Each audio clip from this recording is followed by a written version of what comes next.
در این دوره پادشاهان کم سن و سالی مثل احمد اول 14 ساله و محمد چهارم 7 ساله به تخت نشستند.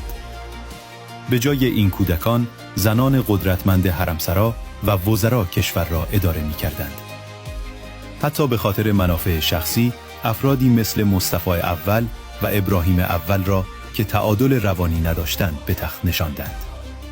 به همین دلیل ینیچری‌ها نیروی ویژه نظامی دیگر احترامی برای پادشاه قائل نبودند.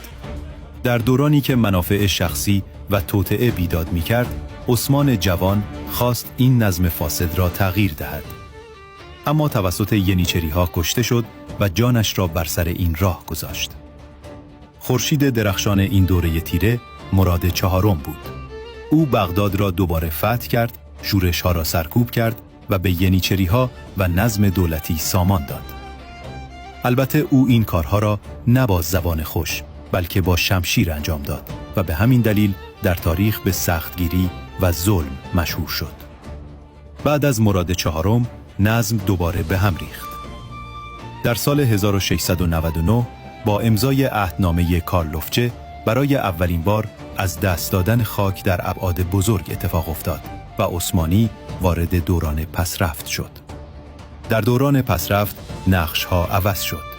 اروپا حمله می‌کرد و عثمانی دفاع. وضعیت دولت خوب نبود. اقتدار مرکزی از بین رفت. شورش‌های جلالی برگشت. اقتصاد فرو ریخت و نظم ارتش کاملاً به هم خورد.